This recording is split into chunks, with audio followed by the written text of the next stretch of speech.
Favorite bow hold exercise for many students is what we call the spider crawl. For a spider crawl, you're going to start, of course, with a good bow hold, just like with all of our other bow hold exercises. Start with a good bow hold.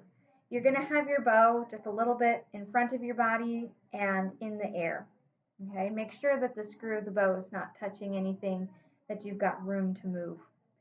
What you're going to do is very carefully, you're going to start inching your fingers up the bow until you reach the tip. As you're going and you're inching your way just like a spider would be if it's crawling up the wall, you want to imagine that at any given time somebody could say stop or freeze, and you would turn your bow to the side and you'd still have a good bow hold.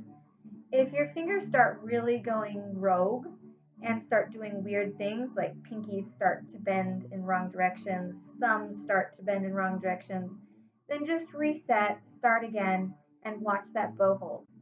Speed is not the number one concern here, although it is fun to go fast. But the first several times you want to do it, your number one priority is truly just the bow hold.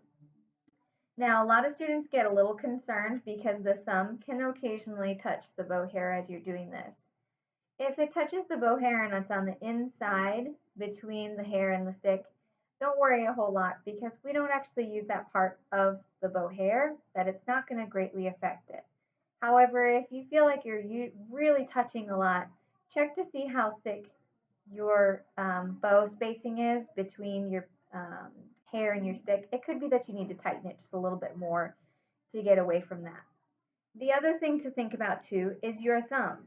If your thumb is positioned in the right spot, it should be gliding in the space between the stick and the hair because our perfect bow hold has the thumb underneath. If it's starting to touch the sides of your bow hair, that means that your thumb is too much on the side of the stick and needs to rotate under.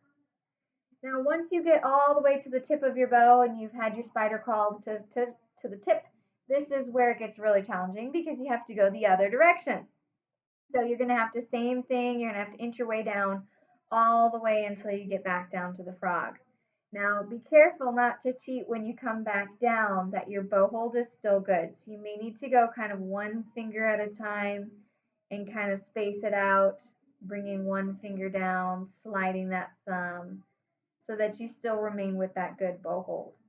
Don't be tempted to kind of pinch your bow with fingers or start to grip it in a different way. That's not going to benefit you at all.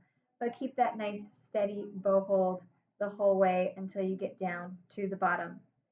If you want an added challenge, once you feel really confident that you can go up the bow and down the bow while keeping a great bow hold the whole time, start testing yourself with a timer and see how quickly you can go up and down the bow. See if you can get it down to less than 30 seconds.